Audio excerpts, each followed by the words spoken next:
So what is Krautrock? It's not really a genre, it's an umbrella term for German music from the 1970s. The term covers trance-inducing drones and rhythms, wigged out space rock and surreal soundscapes. It didn't make a great impact at the time globally, but it's been highly influential ever since. Post-punk, techno, ambient, industrial and a lot more owe a debt to it. There's modern bands like the OCs, King Gizzard, Beak. A lot of your favourite musicians love it, but why? Mostly because it was a highly experimental time and place in music. Musicians experimented with form, instrumentation and ways of making music. Krautrock was in many ways an extension of psychedelia mentally and sound-wise. It was also very political. German youth had something very real to rebel against. This was a generation that needed to find its own voice, but none of this was originally called Krautrock though.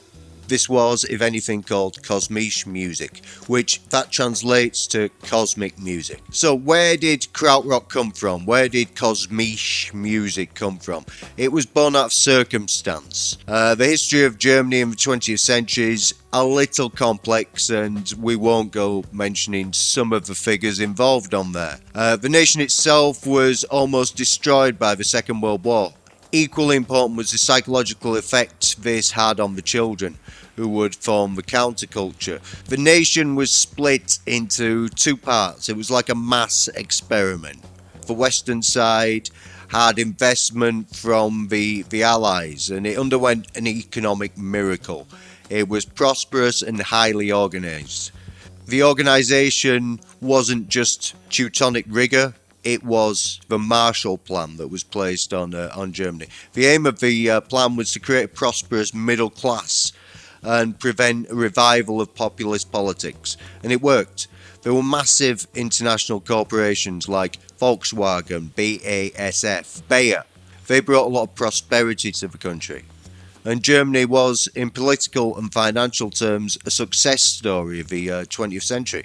This is kind of an ethos embodied and at times satirized by Kraftwerk. They made a series of albums themed around different aspects of modern life. The car, mechanization, the train, the computer.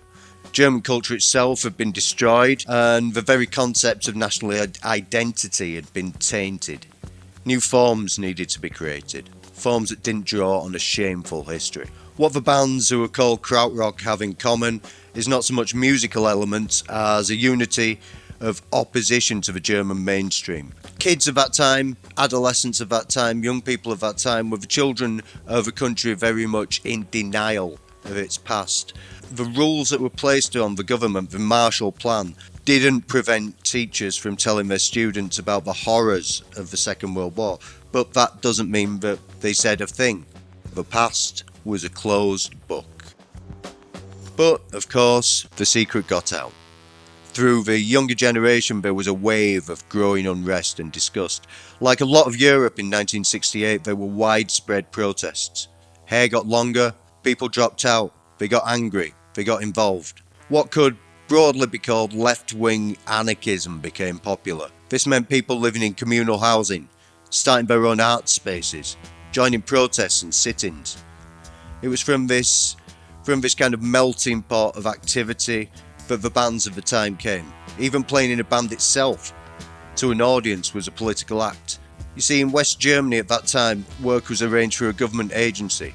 This was all well and good for factory employees, but what it meant was that musicians had little opportunity to play and tour, either locally or on a national level. It was effectively a crime to form a band and do a gig in a bar without the proper paperwork. This further placed musicians outside the mainstream. If there was no need for them to learn top 20 hits for a beer hall, why be commercial? This meant that German musicians didn't have the same vocabulary of blues and soul chops as in Britain. They developed their own style in isolation. All of these bands were just one arm of kind of a movement that was going on in Germany at that time. And there's a hint of the intertwining of music, arts and revolutionary rhetoric in the meaning of the name Can. It's an acronym for communism, anarchism, nihilism. Music, art and film developed at the same time. German culture was very much in a stasis. The culture was staid and boring, geared towards productivity and conformity. German artists started to deal with the trauma of the nation's past. Writers like Gunter Grass. There were a lot of plays written about the experience and aftermath of the war, and music was just one representation of this revolt against conformity. There were visual artists like Gerhard Richter, George Baselitz, Anselm Kiefer and Sigmar Polk, all of with their own spin on identity and the rediscovery of the expression that Germany had been home of before the war. There was a new wave of German filmmakers too. Cannes had music included in films during their early days. Werner von Fassbender apparently could not work without a Kraftwerk record playing. Amandul too appeared in one of his early films. Florian Frick of Popol had a long and celebrated creative partnership with the director Werner Herzog. But let's get back to what Krautrock is, musically speaking. Repetitive, often hypnotic rhythms, which avoid jazz and rock cliches. Very often this takes the form of a pounding beat known as motoric. Concepts of verse and chorus are very much ignored. There might be long jam sections, there might be parts grifted on. It's not unusual for tracks to take up a whole side of a vinyl record. A lot of times tracks are fractured, moving between different sections. It's done through tape editing, which leads nicely on to the subject of heavy use of effects and studio manipulation. Producers like Conny Plank picked up the baton from Psychedelia production-wise. They created new and surreal sound worlds. So what German musicians did was they used a lot of technology. They were lucky enough that once they got to any degree of success, Germany was a really quite technologically advanced country, which means that they had access to a lot of things. Synthesizers, echo units, all manner of gadgets they were all present in the arsenal of what the musicians were using to make records. Aside from like electronic devices and traditional rock instruments like electric guitar, anything goes in Kosmische music. It could be any kind of instrument. All of this leads to a very diverse set of records. Much of its variation is between songs by the same artist, even within the same song itself. As much as it was music made by musicians jamming, bands of the area used the studio heavily. Psychedelic effects like phasing, flanging, echo and reverberation were used and abused to the extreme. So the term covers a lot of stylistic ground, but where did the name come from? Well, one aftershock of the Second World War was that the British felt a need to ridicule German culture at any available opportunity. Usually this manifested in sitcoms or caricatures. As a result, it was pretty much impossible for most English journalists to take the new music coming out of Germany seriously. So they dubbed it Krautrock, but it was a wartime slur. As I believe, the majority of German musicians of the time hated the name. Individual Germans themselves have assured me that they don't find the term offensive. In any case, the name stuck, and here we are. Some embraced it though, particularly Faust. They playfully took the slur as the title of their first track of their fourth album. It's as good a summation of the ethos of Krautrock as you could ask for. It starts with a swirling, echoing drone. It's not really clear what instrument we listen to. This state of affairs builds slowly over a few minutes, almost begging you to hit the skip button before you begin the song, really. A tambourine comes in, and in the meantime shards of distorted guitar and electronic noise bounce off each other.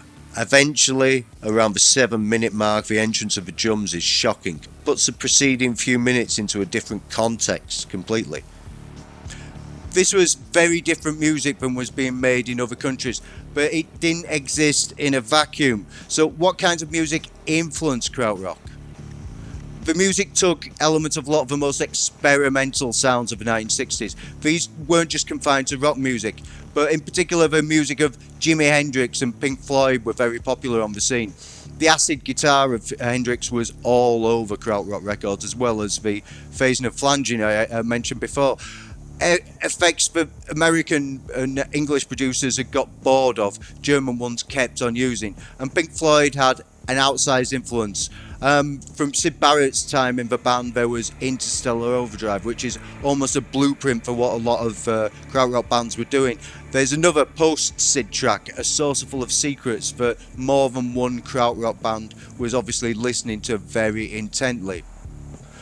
Frank Zappa, his Mothers of Invention, played in the country in 1968, and his anti-authority stance struck a chord, as did the organised chaos of the Mothers records. And then there was the Velvet Underground, who were another band who acted as an inspiration. Like Zappa, with whom Lou Reed had a mutual hatred, the Velvets were cynical about the hippie mission of peace and love. Their records captured chaos in a cup too. Also, the motoric beat, boom boom boom boom boom boom, that's not so far away from what Mo Tucker was doing at her kit. In a famous Lester Bangs interview, Kraftwerk declared themselves fans of the heavy metal music of Detroit, the MC5, the Stooges. This is the time before the term heavy metal had really become formalised.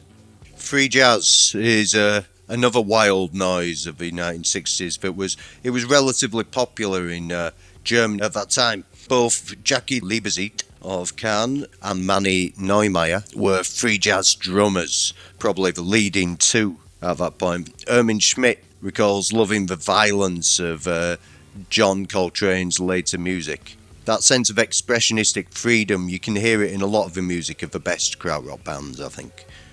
It's a complete world away from the world of academic music. Schmidt and his bandmate Holger Zucke both studied under Karl-Heinz Stockhausen. Stockhausen was probably the most famous avant-garde composer of his day.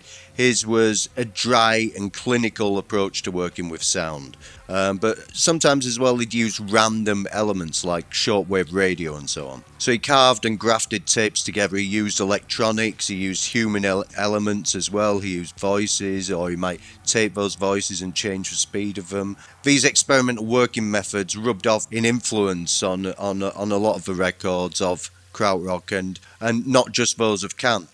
So there were strange things happening.